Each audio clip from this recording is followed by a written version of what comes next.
সর্বদলীয় বৈঠকে যাচ্ছে না 12 দলীয় জোট, এমনটাই একটু ধারণা প্রকাশিত হয়েছে।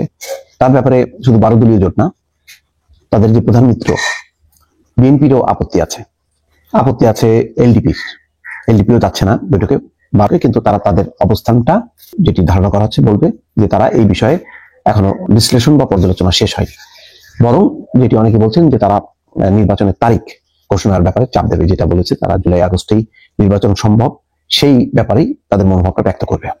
এখন তাহলে ঘোষণাপত্রের বিষয়টা কি দাঁড়ালো? সর্বদলীয় যে বৈঠক, এমনিতেই জাতীয় পার্টিকে আমন্ত্রণ জানানো হচ্ছে না, আবার যাদেরকে আমন্ত্রণ জানানো হলো সেই 12 দলীয় জোট, এলডিপি, তারপরে লেবার পার্টি, তারাও বলছে যে তারা যাচ্ছে না।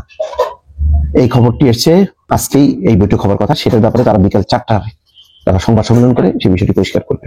এখানে বলা হচ্ছে যে সময় 4টায় পুরানো পল্টনের জামান টাওয়ারে তারা সংবাদ সম্মেলন ডেকেছে 12 দলীয় জোট, ঠিক ওই সময় ফরেন সার্ভিস একাডেমিতে সর্বদলীয় বৈঠকটি হওয়ার কথা রয়েছে। জোটের শীর্ষ নেতারা বৃহস্পতিবার সকালে তাদের বৈঠকে অংশ না নেওয়ার কথা জানিয়ে বলেছেন, বৈঠকে না যাওয়ার সুস্পষ্ট যৌক্তিক কারণ রয়েছে। 12 দলীয় জোটের মুখপাত্র সৈয়দ এহসানুল হুদা বলছেন, আমরা 4টায় সংবাদ সম্মেলন ডেকেছি, সেখানে জোট নেতারা থাকবেন, সেখানে আমরা বিস্তারিত কথা বলবো। 12 দলীয় জোট মানে আরো অন্যান্য দলের মধ্যেও আপত্তি আছে, নানা বিষয়ে প্রশ্ন আছে।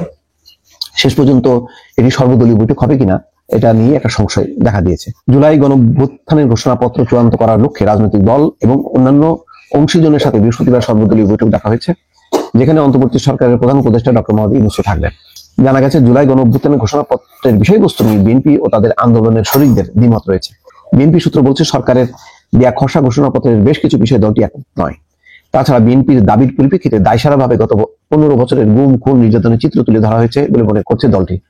এছাড়া 72 সালের সংবিধান বাতিল বা সংশোধনের বিষয়টি উল্লেখ করা আছে খসড়া ঘোষণাপত্রে। দলটির নেতারা মনে করেন, এর মানে 72 সালের সংবিধান বাতিল করার লক্ষ্য নিয়েই এই ঘোষণাপত্র তৈরি করা হয়েছে। অর্থাৎ এখানে যেই যৌথ স্বাক্ষর করা হবে এবং এটা কার্যকর হবে 5ই আগস্ট থেকে, তার মানে হচ্ছে সরকারের একটা ক্ষমতা যে তারা এই সংবিধান বাতিল করতে পারবে। এই ব্যাপারেই হয়তো আপত্তি আছে বিএনপির এবং তাদের সম্ভাবনা যে 12 দলীয় জোট তাদের। গত মঙ্গলবার দুপুরে রাজধানী গুলশানের দলের চেয়ারপারসন কার্যালয়ে এক সংবাদ সম্মেলনে বিষয়টি জানতে চাওয়া হয়েছিল মির্জা ফখরুলের কাছে। তিনি বলেন, আমরা সরকারের উপদেষ্টা মাহফুজ আলমের কাছ থেকে খসড়া পত্র পেয়েছি, তিনি আমাদের মতামত জানাতে অনুরোধ করেছেন। তিনি বলেন, বিষয়টি এত বেশি সংবেদনশীল ও গুরুত্বপূর্ণ যে একদিনের নোটিশে এটা করা সম্ভব নয়। আমরা এই বিষয়ে আলোচনা করেছি এবং আরো আলোচনা করব, অন্যান্য দলের সাথে এই বিষয়ে আলোচনা করতে হবে। শুধু তাই নয়, সংবিধান বিশেষজ্ঞ যারা আছেন তাদের সাথেও কথা বলতে হবে, কারণ সংবিধানের ব্যাপারেও বহু কথা আছে যেগুলো আমাদের দেখতে হবে। দলটির নেতারা জানান, মির্জা ফখরুল ইসলামের এই বক্তব্যে বিএনপির অবস্থান উঠে এসেছে, অর্থাৎ আজকের বৈঠকে বিএনপি যদি যায়ও তারা সেই কথাটাই বলে আসবে। 31শে জুলাই বৈষম্য বিরোধী ছাত্র আন্দোলন নাগরিক কমিটি ঘোষণাপত্র দেওয়ার ঘোষণা দিল, শেষ পর্যন্ত হয়নি। মূলত বিএনপির বিরোধিতার কারণে ঘোষণাপত্র দেওয়ার এই কর্মসূচি বাতিল করতে বাধ্য হয় বৈষম্য বিরোধীরা।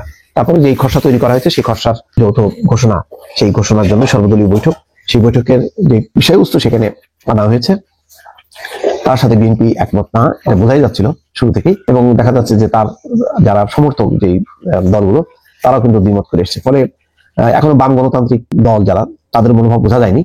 এটা শেষ পর্যন্ত এই বৈঠকের শুরু হবে কিনা এটা বলা মুশকিল, এবং এটা শেষ পর্যন্ত সর্বদলীয় বৈঠক হবে কিনা সেটাও একটা প্রশ্নের মুখে থাকলো। দর্শক ভালো থাকবেন, আল্লাহ হাফেজ।